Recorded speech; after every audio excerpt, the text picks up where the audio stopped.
And now let's continue to the south region of the country. The lawmaker representing Ovia's southwest constituency in the Edo State House of Assembly has described his suspension from the House as unacceptable, as he'd only written the Speaker to ask why his benefits were being withheld. Adenoma had petitioned the House through his lawyer, alleging refusal by the Assembly to pay his entitlements as directed by the Supreme Court. But the spokesperson for the House explains that Godwin Adeomo's inability to defend his claims was the reason behind his suspension.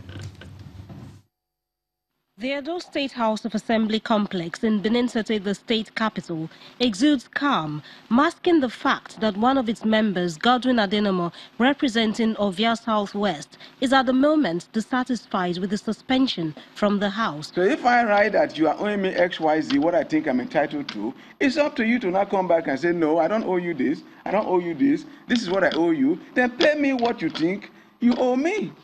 So to just make a nebulous statement and say, well, what you wrote is bogus, for that, you are being suspended. And he said they should lock up my office, lock up the House. That has not been the style. If you suspend somebody, at least you give them time to go to their office and take out their belongings. The spokesperson of the Edo State House of Assembly, Osaigbovoyoa, defending the decision of the House, captures the happening in a few words. If you are being deprived, you should be eager to come and show us or tell us your own part of the story. So I haven't invited him twice and then he wasn't available. He made himself unavailable. We had to do an interim report to the House because you are alleging such very grievous harms being done to you, and then you are not coming forward to come and explain. So we had to suspend him. The state chairman of the All Progressives Congress, APC, provides answers as to whether the APC, the party to which the suspended lawmaker belongs, could have handled matters differently. He took the party to court, up to Supreme Court, and in our own judgment, we didn't think it was necessary for us to apply sanctions against him on account of fighting for what he considered to be his rights. But that is as far as we can go. One of the major concerns of the suspended lawmaker is what happens to the constituents he was elected to represent while he remains in suspension for 3 months, an issue the House needs to address as soon as possible. Jessica Olubuse, Channels Television News. In the southeast, the Anambra state government have commenced the demolition of filling stations built illegally. The chairman of the state's physical planning board pointed out that such structures constitute a high risk to the residential areas in which they are located. He highlighted the charge of the governor, Willie Obiano, to the planning board for strict adherence to the laws that protect the lives and property of the people of Anambra state. This is the price you pay for setting up an illegal filling station in Anambra State. You get paid a visit by demolition man, who demolish illegal structures on authority of the state's physical planning board.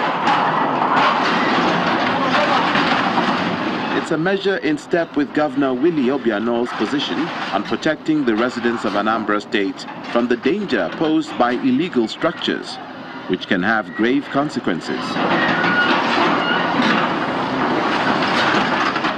If you look at this petrol station, the minimum size that can be approved for a petrol station is about 1,300 or 400 meters. This is less than 400. We understand that the tank of this petrol station is under this 4-story building. So that's a time bomb waiting to happen. And government is not interested in punishing anybody. We have told developers, if you are here, you have this land, we can give you alternative land, but you cannot keep a petrol station here. If there is fire, everybody in this 4-story building is gone. The general manager also points out that the area is a residential one with high population density, and the filling station has no business being there in the first place. Fegge is government allocation, high density residential area. There is what we call purpose clause, and I will explain. Purpose clause is the purpose for which that particular land will be used. The purpose clause for that place is not filling station. Early last year, an incident occurred at a filling station that caught fire in a residential area, with buildings and property destroyed at DMGS roundabout Onitsha, compelling a visit to the scene by the governor and the Obi of Onitsha. I'm going to set up a committee to find out the remote causes of these fire incidents and what we should do differently. The findings revealed that many filling stations are unapproved and located in unapproved areas. And for those who run foul of the law in Anambra State, they will face the music. The Delta State government have announced plans to make its product exhibition and fair an annual event. This is part of measures to empower and create job opportunities for the youth. Governor Ifeanyi Okowa made the announcement at the induction of over 700 trainees in Asaba. He also said plans are in place to collaborate with the State House of Assembly to institutionalize the Job and Wealth Creation Scheme. The fair was initiated in December last year, provided an opportunity for the youth to demonstrate the outcome of the skill acquisition and empowerment program of the Okowa administration.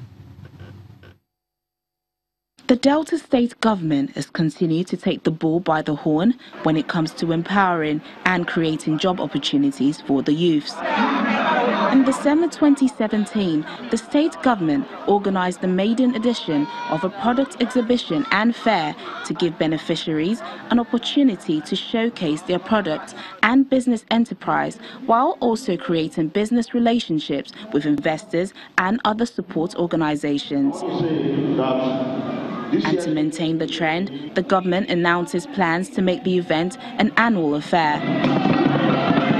The trainees will not just have an opportunity to expand their businesses within the state, but may also expand by communicating their visions beyond the state boundaries. We are already trying to put up a process where we want a legislation that will establish this as a program that must stay in government and that will continue. The beneficiaries are grateful for the opportunity. I look forward to my mom to give me before I eat. But with this program I'm doing, at least, I'm happy that I have something in the future. The Job Creation Scheme was created to design programs to equip unemployed youths with the vocational skills, mindset, and resources to become self-employed and employers of labor. Since its inception in 2015, the scheme is said to have created over 40,000 jobs. Too far away in Akwa Ibom State, as part of preparations to mark the third anniversary of his administration, Governor Udom Emmanuel says his administration has completed the construction of internal roads, 28 of them in Uyo, the state capital. He announced this while commissioning the completed road projects. The residents of Uyo file out in excitement to welcome the state governor to the commissioning of some road projects. Governor Udom arrives in the company of some state officials and goes on to inspect these projects from one location to the other. Done with the inspections, Governor Emmanuel officially commissions the 3 roads. Of the Father, and of the Son, and of the Holy Spirit. He takes to the podium to explain the importance of the roads. But this is really, really life-touching, because if you've listened, whenever it rains around here, people within this area could not empty traffic into Oron Road. So we now discovered how this had impeded the economic activities around here. So we said, let's intervene. That's the essence. That's why I called them 28 interventions that we've done in terms of road networks around here. The State Commissioner for Works and other leaders of the communities laud the administration's achievement. This road is decongesting traffic from Oron Road. You can now get to Shelter Africa without necessarily having to pass through the main gate at the beginning of, at the entrance of Shelter Africa. Right behind us is Shelter Africa. So you can see that this interconnectivity is lining up with what His Excellency promised. He didn't just promise roads. He promised network of roads. Roads commissioned by the governor include the 0.5-kilometer Youth Avenue Ibiambong Etoy, 1.28-kilometer concrete hotel road in Ewet Housing, and the 1.2-kilometer Atlantic FM access road and its environs. More projects are to be commissioned in the coming days.